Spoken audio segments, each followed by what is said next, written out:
Hello friends, welcome to my channel study blog with Shivendra. आज हम लोग सेक्शन 52 से 60 तक क्वेश्चंस को देखेंगे। इसमें कई अध्याय आपके शामिल हैं। इससे पहले हमने आपको बोर्ड पर पूरा समझा दिया है कि कौन से क्वेश्चन आपके लिए इम्पॉर्टेंट है, कौन से पॉइंट इम्पॉर्टेंट नहीं है। अगर आपने वो वीडियो ना देखी हो तो प्लीज़ हमारे प्लेलिस्ट में जाइएगा या डिस्क्रिप्शन में मेरे लिंक होगा, वहाँ पर आप क्लिक करके वो वीडियो पहले आप देख लीजिएगा, उसके बाद आप क्वेश्चन आंसर सॉल्व करिएगा। ओके, तो आज हम लोग 52 टू 55 देखेंगे शील के विषय में। उसके बाद 56 से लेकर 58 तक, ठीक है, क्या देखेंगे, सबूत के विषय में देखेंगे। और उसके बाद है 59 एंड 60, यह मौखिक साक्ष्य के विषय में बात करता है। इसको हम लोग कवर करेंगे। चलिए शुरू करते हैं आज के वीडियो को। आज का हमारा पहला क्वेश्चन है, साक्ष्य विधि के प्रयोजनों की दृष्टि से निम्नलिखित स्थितियों में से एक में किसी व्यक्ति का शील सुसंगत नहीं है। कब नहीं है? पहला, आपराधिक मामलों में अभियुक्त का पूर्वतन अच्छा शील। दूसरा, पूर्वतन बुरा शील जो आपराधिक मामले में अच्छे शील के साक्ष्य के उत्तर में दिया गया है।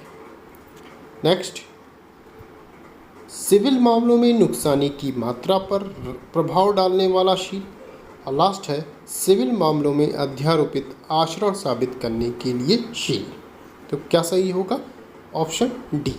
ठीक है, यही क्वेश्चन आपका ये पूछा गया, साक्ष्य विधि के प्रयोजनों की दृष्टि से निम्नलिखित स्थितियों में से एक में से किसी व्यक्ति का शील सुसंगत नहीं है। कब नहीं है? तो ये ऑप्शन आपका डी रहेगा, सिविल मामलों में अध्यारोपित आचरण साबित करने के लिए शील सुसंगत नहीं होगा। क्यों नहीं होगा? ये हमने आपको बताया था। 52 में बताया गया है कि सिविल मामलों में कोई भी आप शील का साक्ष्य देंगे, चाहे वो अच्छा हो या बुरा हो, वो आपका विसंगत होगा। ठीक है, चलिए नेक्स्ट क्वेश्चन देख लेते हैं हम लोग। नेक्स्ट क्वेश्चन हमारा है कि भारतीय दंड संहिता की धारा 376 के अपराध में पीड़िता का शील का साक्ष्य अधिनियम की किस धारा में सुसंगत नहीं है? तो किस धारा में नहीं है? 53A में सुसंगत नहीं। ये यूपी एपीओ में क्वेश्चन पूछा गया है। ठीक है, चलिए नेक्स्ट क्वेश्चन, निम्न में से किस संशोधन अधिनियम द्वारा साक्ष्य विधि अधिनियम 1872 में 53A जोड़ी गई है? कब जोड़ी गई? तो यह दंड विधि संशोधन अधिनियम 2013 द्वारा जोड़ा गया है। यह हमने आपको बताया हुआ था। चलिए नेक्स्ट क्वेश्चन देख लेते हैं।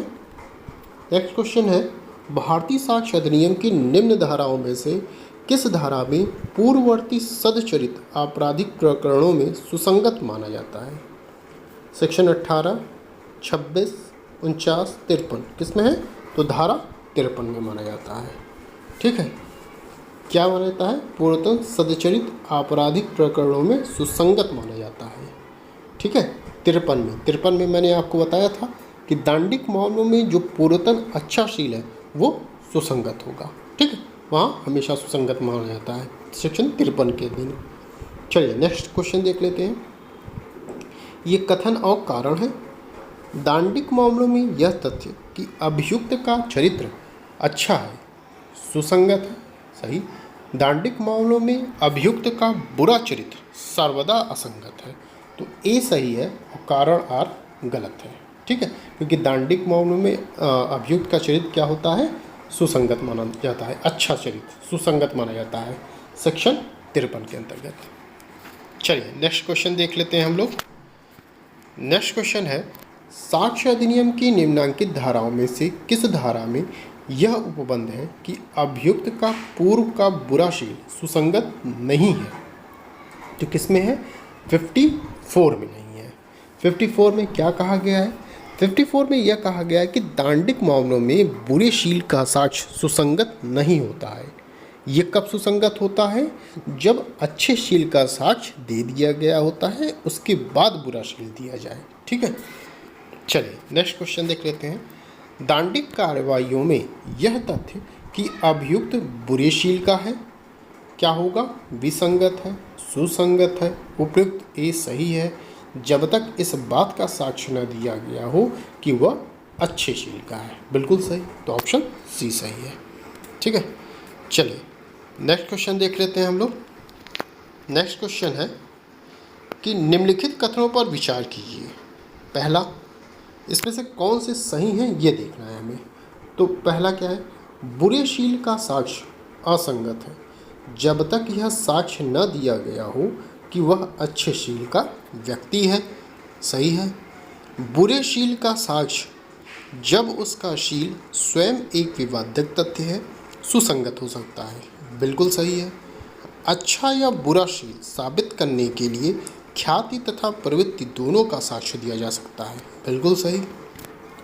शील के संदर्भ में किसी विशिष्ट तथ्य का साक्ष्य नहीं दिया जा सकता, केवल सामान्य ख्याति तथा सामान्य प्रकृति का ही साक्ष्य दिया जा सकता है। बिल्कुल सही। ऑप्शन 4 वाला जो मैंने अभी आपने बताया कि सामान्य ख्याति और सामान्य प्रवृत्ति, ये चीज़ ये कहाँ है, ये हमने बताया था आपको कि ये सेक्शन 55 का स्पष्टीकरण बताता है कि शील का मतलब क्या है, साधारण ख्याति व साधारण स्वभाव होता है।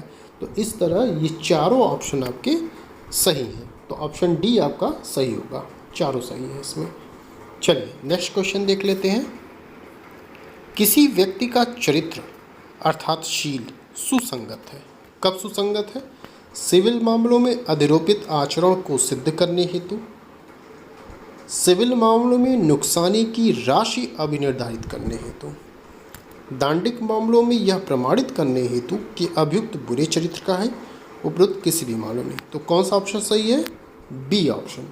सिविल मामलों में नुकसानी की राशि अभिनिर्धारित करने हेतु सेक्शन 55 के अंतर्गत। ठीक है। चलिए नेक्स्ट क्वेश्चन देखते हैं। नुकसानी पर प्रभाव डालने वाला शील की भारतीय साक्ष्य अधिनियम 1872 की निम्न किस धारा में विवेचना की गई है? तो किस में की गई है? सेक्शन 55 में की गई है। ठीक है। चलिए नेक्स्ट क्वेश्चन देख लेते हैं हम लोग। नेक्स्ट क्वेश्चन है हमारा, चरित्र शब्द जैसा कि भारतीय साक्ष्य अधिनियम 1872 की धारा 55 में स्पष्ट किया गया है के अंतर्गत आता है। क्या आता है 55 के अंतर्गत? अच्छा चरित्र, बुरा चरित्र, विशिष्ट स्वभाव के आधार पर ख्याति का निर्माण, और लास्ट है साधारण ख्याति साधारण स्वभाव। क्या आएगा? डी ऑप्शन, साधारण ख्याति साधारण स्वभाव। ये लेक्चर मैंने शुरू करने से पहले बोर्ड पर आपको सबसे पहले मैंने यही चीज़ बताया था आपको कि शील इक्वल टू साधारण ख्याति व साधारण स्वभाव होता है, जिसका उल्लेख सेक्शन 55 के स्पष्टीकरण में बताया गया है। ठीक है। चलिए नेक्स्ट क्वेश्चन देखते हैं। निम्न में से कौन से मामलों में व्यक्ति का चरित्र प्रासंगिक होता है? किस में होता है? केवल दीवानी मामलों में, केवल आपराधिक मामलों में, रीट याचिकाओं में, दीवानी और आपराधिक मामलों में। तो दोनों में होता है, दीवानी और आपराधिक दोनों मामलों में व्यक्ति का चरित्र प्रासंगिक होता है। नेक्स्ट क्वेश्चन देखते हैं। न्यायालयों का यह कर्तव्य है कि वे मामले को तय करें, न कि पक्षों को, क्योंकि अच्छे से अच्छा व्यक्ति बुरे से बुरा कार्य कर सकता है तथा बुरे से बुरे व्यक्ति का अच्छे से अच्छा अधिकार हो सकता है। यह कथन निम्न में से किस विधि की धारा से संबंधित है? तो किससे संबंधित है? भारतीय साक्ष्य अधिनियम 1872 की धारा 52, 53, 54 और 55 से संबंधित है। चलिए नेक्स्ट क्वेश्चन देख लेते हैं हम लोग। नेक्स्ट क्वेश्चन हमारा है, अब देखिए नेक्स्ट क्वेश्चन ये पूरा कवर हो गया। अब हम लोग 56 टू आपका 58 तक देखेंगे जो हमने पढ़ा है। चलिए, निम्न तथ्यों में से किनको साबित करने की आवश्यकता नहीं है? किनको नहीं है? तथ्य जो न्यायिक अपेक्षा योग्य है 56 के अंतर्गत। ठीक है, तथ्य जो न्यायिक अपेक्षा योग्य है इसको साबित करने की आवश्यकता नहीं होती है। क्यों नहीं होती? क्योंकि माना जाता है कि ऐसे तथ्यों का ज्ञान न्यायालय को है, इसलिए उनको साबित करना न्यायाधीश के ज्ञान का निरादर करना होगा।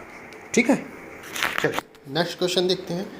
भारतीय साक्ष्य अधिनियम के अनुसार जिस तथ्य की न्यायालय न्यायिक अपेक्षा करेगा तो उसे क्या करना होगा? उसे साबित करना आवश्यक है, उसे साबित करना वैकल्पिक है, उसे साबित करना आवश्यक नहीं है, उसे साबित करना अच्छा है। तो क्या है? उसे साबित करना आवश्यक नहीं है।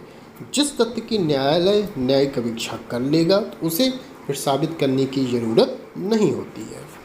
चलिए, एक न्यायिक ग्राह्य प्रवर्तित होता है ग्राह्य के रूप में, संस्वीकृति के रूप में, अनभिज्ञता के अभिवचन के रूप में, सबूत का अद्यतन के रूप में। तो किस में होता है प्रवर्तित?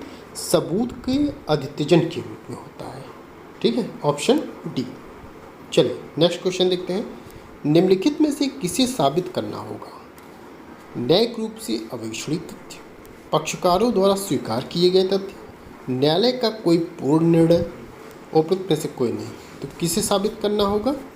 ऑप्शन सी, न्यायालय का कोई पूर्ण निर्णय। ठीक है, इसे साबित करना होगा, क्योंकि देखिए हमने अंडरलाइन मारा हुआ है।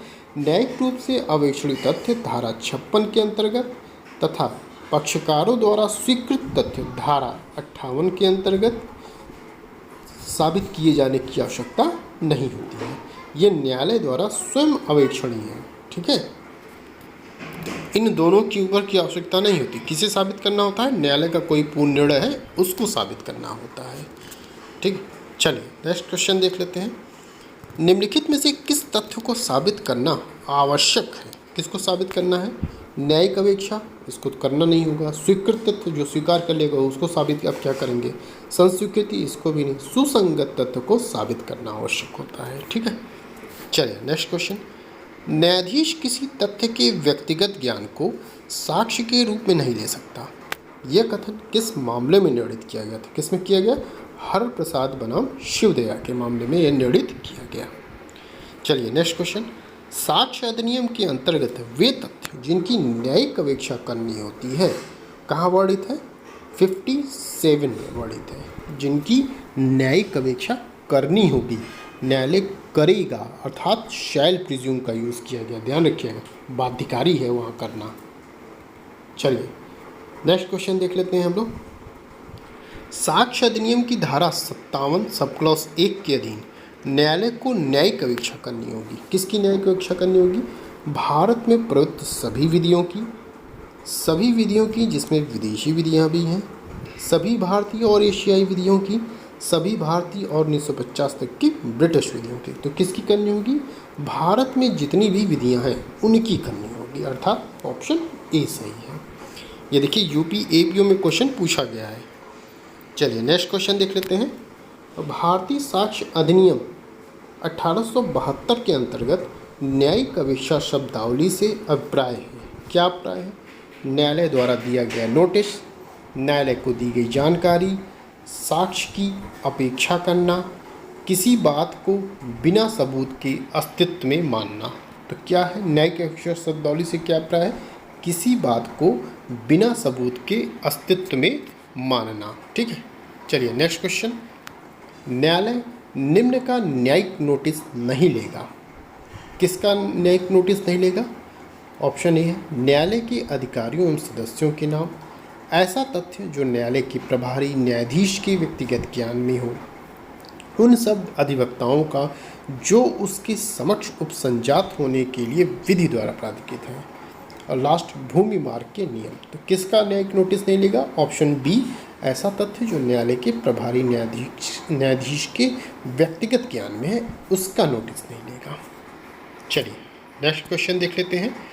वह तथ्य जिसकी न्यायालय न्यायिक नोटिस लेगा उसे क्या होना चाहिए? निश्चायक रूप से प्रमाणित माना जाएगा, विपक्ष द्वारा विवादित तथा अप्रमाणित किया जा सकता है, उस पक्ष द्वारा प्रमाणित करना होगा जो उसके होने का भी कथन करता है, लास्ट प्रमाणित करने हेतु न्यायालय स्वविवेक से आदेश दे सकता है। क्या होगा? ऑप्शन सी, उस पक्ष द्वारा प्रमाणित करना होगा जो उसके होने का भी कथन करता है। ठीक है, ऑप्शन सी सही होगा। चलिए नेक्स्ट क्वेश्चन देखते हैं। किस तथ्य का न्यायालय न्यायिक संज्ञान नहीं ले सकता? अखबार में प्रकाशित किसी खबर का भारत सरकार द्वारा मान्य उपाधियाँ, भारत सरकार के आधिपत्य के अधीन राज्य क्षेत्र, सड़क और भूमि या समुद्र पर मार्ग का नियम।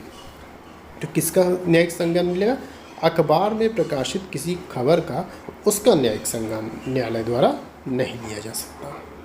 चलिए नेक्स्ट क्वेश्चन देख लेते हैं हम लोग। साक्ष्य अधिनियम के अंतर्गत न्यायालय किन तथ्यों की न्यायिक अपेक्षा नहीं ले सकता? तो किसका नहीं लेगा? शासन के द्वारा जारी की गई सांविधिक सूचना, शासन के द्वारा जारी की गई कार्यपालिक अधिसूचना, समस्त मुद्राएं जिनकी इंग्लिश न्यायालय अपेक्षा करती है, विश्व के भौगोलिक प्रभाव। तो किसका न्यायिक अपेक्षा नहीं ले सकता? शासन के द्वारा जारी की गई कार्यपालिक अधिसूचना का, ऑप्शन बी। चलिए नेक्स्ट क्वेश्चन। तथ्य जिन्हें पक्षकारों द्वारा सिद्ध करना आवश्यक नहीं है में सम्मिलित है। क्या सम्मिलित है? तथ्य जो पक्षकारों द्वारा सुनवाई पर या उसके पूर्व स्वीकृत किए जा चुके हैं। ठीक है, तो यही सम्मिलित है। ठीक है, क्या आवश्यक नहीं है में सम्मिलित है, यही सम्मिलित है। तथ्य जो पक्षकारों द्वारा सुनवाई पर या उसके पूर्व स्वीकृत किए जा चुके हों। चलिए नेक्स्ट क्वेश्चन। निम्न में से साक्ष्य अधिनियम की कौन सी धारा अनुश्रुत साक्ष्य नहीं है के सिद्धांत को मान्यता प्रदान करती है? तो कौन सी धारा है? धारा 60। अब देखिए आगे ये 59 और 60 जो हमने पढ़ा था उसके विषय में अब आ गया। यूपी एपीओ में देखिए ये क्वेश्चन पूछा गया है। तो अनुश्रुत साक्ष्य नहीं है के सिद्धांत को मान्यता प्रदान करती है कौन सी धारा? सेक्शन 60। चलिए नेक्स्ट क्वेश्चन देखते हैं। निम्न में से भारतीय साक्ष्य अधिनियम की कौन सी धारा कहती है कि स्वीकृत तथ्यों को साबित करने की आवश्यकता नहीं होती? तो कौन सी धारा है? सेक्शन 58। साक्ष्य अधिनियम की धारा 58 संबंधित है, किससे संबंधित है? औपचारिक स्वीकृति, साक्ष्यात्मक स्वीकृति, औपचारिक तथा साक्ष्यात्मक स्वीकृति, तथ्यों का मौखिक साक्ष्य द्वारा प्रमाणन से। तो किससे संबंधित है? औपचारिक स्वीकृति से संबंधित है। ठीक है, सेक्शन 58। चलिए नेक्स्ट देखते हैं। एविडेंस की धारा 59 में किसी दस्तावेज की अंतर्वस्तु को साबित किया जा सकता है। कैसे साबित किया जाएगा? तो प्राथमिक या द्वितीयक साक्ष्य द्वारा साबित किया जा सकता है। ठीक है, किसी दस्तावेज की अंतर्वस्तु को या तो प्राथमिक साक्ष्य द्वारा आप साबित कर दें या तो द्वितीयक साक्ष्य द्वारा साबित कर दिए। ठीक है, दो ही तरीके हैं। चलिए देखिए लिखा हुआ है क्या? तो दस्तावेज की अंतर्वस्तु को साबित करने के लिए धारा 61 में बताए गए नियम का पालन करना होगा। धारा 61 के अनुसार दस्तावेजों की अंतर्वस्तु या तो प्राथमिक या द्वितीयक साक्ष्य द्वारा साबित किए जा सकेंगी। चलिए नेक्स्ट क्वेश्चन देखते हैं। निम्नलिखित में से कौन सा कथन सही नहीं है? जिस तथ्य की न्यायालय न्यायिक अपेक्षा करेगा उसे साबित करना आवश्यक नहीं है। ठीक है, स्वीकृत तथ्यों को साबित करना आवश्यक नहीं है। सही। सभी तथ्य एवं दस्तावेजों की अंतर्वस्तु मौखिक साक्ष्य द्वारा साबित किए जा सकेंगे, ये सही नहीं है। और लास्ट है मौखिक साक्ष्य प्रत्यक्ष होना चाहिए। सही है, सेक्शन 68 के अनुसार। तो सी ऑप्शन सही नहीं है कि सभी तथ्य एवं दस्तावेजों की अंतर्वस्तु मौखिक साक्ष्य द्वारा साबित किए जा सकेंगे। ऑप्शन सी सही नहीं है। चलिए नेक्स्ट क्वेश्चन देख लेते हैं। नेक्स्ट क्वेश्चन हमारा है कि भारतीय साक्ष्य अधिनियम की धारा 59 के अंतर्गत दस्तावेजों की अंतर्वस्तु क्या होगी?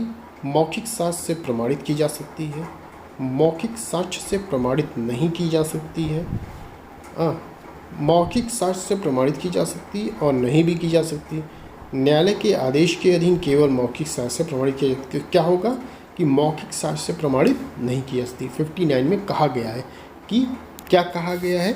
59 में यह कहा गया है कि दस्तावेजों या इलेक्ट्रॉनिक अभिलेखों की अंतर्वस्तु के सिवाय सभी तथ्य मौखिक साक्ष्य द्वारा साबित किए जा सकेंगे। अर्थात दस्तावेज या इलेक्ट्रॉनिक अभिलेख है तो उसको उसी माध्यम से आप साबित करें, मौखिक साक्ष्य द्वारा नहीं। चलिए नेक्स्ट क्वेश्चन देख लेते हैं। एक्स पर यह आरोप है कि उसने वाई की हत्या की। ए अपने साक्ष्य में कहता है कि जेड ने मुझे कहा कि उसने देखा कि एक्स ने वाई को छुरा मारा तथा मैंने समाचार पत्र में पढ़ा था कि एक्स ने वाई की हत्या की। ए का कथन क्या है? ग्राह्य है। ग्राह्य नहीं है क्योंकि यह अनुसूचित साक्ष्य है। महत्वहीन है। ग्राह्य नहीं है क्योंकि यह शपथ लेकर नहीं कहा गया। तो क्या है ऑप्शन? ऑप्शन है बी, ग्राह्य नहीं है क्योंकि यह अनुसूचित साक्ष्य, क्योंकि अन्य के माध्यम से पता चल रहा है। चलिए नेक्स्ट क्वेश्चन देख लेते हैं हम लोग। मौखिक साक्ष्य के संबंध में निम्नलिखित में से कौन सही नहीं है? पहला, यदि यह एक ऐसे तथ्य के बारे में है जिसे देखा जा सकता है, यदि यह एक ऐसे तथ्य के बारे में है जिसे सुना जा सकता है, यदि यह एक ऐसे तथ्य के बारे में है जिसका बोध हो सकता है, और लास्ट है, यदि यह एक ऐसे तथ्य के बारे में है जिसकी अवधारणा की जा सकती है। तो क्या सही नहीं है? डी ऑप्शन नहीं सही है। मैंने आपसे कहा था सेक्शन 60 में यह कि मौखिक साक्ष्य प्रत्यक्ष होना चाहिए। प्रत्यक्ष का मतलब क्या होता है कि खुद आपने देखा हो या सुना हो या उस चीज़ को बोध किया हो या इंद्रियों द्वारा बोधगम्य बनाया हो अपने, ठीक है, तब वो कहेंगे आप मौखिक साक्ष्य, मतलब घटना को खुद आपने एहसास किया है, ठीक है। तो ऑप्शन डी नहीं है इसमें। चलिए नेक्स्ट क्वेश्चन देख लेते हैं। भारतीय साक्ष्य अधिनियम 1872 के अधीन मौखिक साक्ष्य के बारे में कौन सा कथन सही नहीं है? मौखिक साक्ष्य प्रत्यक्ष होना चाहिए, अर्थात यदि यह निर्दिष्ट करता हो, ऑप्शन ए, ऐसे तथ्य को जो देखा जा सकता था, तो वह साक्ष्य उस साक्षी का होना चाहिए जो कहता है उसने देखा। ऑप्शन बी, ऐसे तथ्य को जिसे सुना जा सकता था, तो वह साक्ष्य उस साक्षी का होना चाहिए जो कहता है कि उसने सुना। ऑप्शन सी, ऐसे तथ्य को जिसका किसी अन्य इंद्रिय या रीति से बोध हो सकता था, तो वह साक्ष्य उस साक्षी का होना चाहिए जो कहता है कि उसने उस इंद्रिय या रीति से बोध किया। ठीक है, लास्ट ऑप्शन आपका है कि किसी राय या अन्य आधारों को जिन पर वह राय धारित है, तो वह साक्ष्य उस व्यक्ति का होना चाहिए जिसने अन्य व्यक्तियों को उसके बारे में कहता सुना था। तो ठीक है, तो कौन सा सही नहीं है? तो यही ऑप्शन डी नहीं सही है। ठीक, चलिए नेक्स्ट क्वेश्चन। भारतीय साक्ष्य अधिनियम 1872 का अध्याय 5 किससे संबंधित है? ये संबंधित है दस्तावेजी साक्ष्य से संबंधित है। ठीक है, किससे संबंधित है? दस्तावेजी साक्ष्य से संबंधित है। मैंने आपसे कहा था कि देखिए, जो भी आप पढ़ने जा रहे हैं वो चैप्टर का नाम जरूर याद रखिएगा। चैप्टर आपसे पूछा जाता है, मैंने कई बार आपसे कहा है कि जो आप अध्याय पढ़ने जा रहे हैं किस अध्याय में है, कहाँ से कहाँ तक वो सेक्शन बताए गए हैं, ये सभी चीज़ें आपको पता होनी चाहिए, ये पूछी जाती हैं आपसे। ठीक है, तो अध्याय का नाम पता रहे आपको। टोटल सिर्फ 11 अध्याय हैं, 11 अध्याय को आप सेक्शन वाइज बांट लीजिए और उसका नाम याद कर लीजिए। बस 1-2 बार आप पढ़ेंगे, अपने आप ही आपको याद हो जाएगा वो चीज़ें। चलिए, निम्न में से कौन सा तत्व साक्ष्य अधिनियम के मुख्य सिद्धांतों में से नहीं है? तो कौन नहीं है? साक्ष्य को वाद विषय तक सीमित होना चाहिए, अनुसूत साक्ष्य स्वीकार नहीं करना चाहिए, अनुसूत साक्ष्य स्वीकार कर लेना चाहिए, सर्वोत्तम साक्ष्य सभी मामलों में देना चाहिए। तो क्या नहीं है कि अनुसूत साक्ष्य स्वीकार कर लेना चाहिए। ठीक है, चलिए नेक्स्ट क्वेश्चन देख लेते हैं।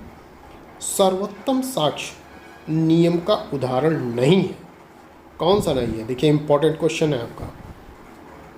कौन सा नहीं है?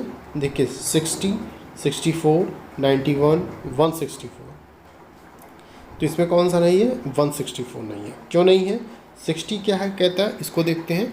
60 कहता है कि मौखिक साक्ष्य प्रत्यक्ष होना चाहिए। ठीक, ये है।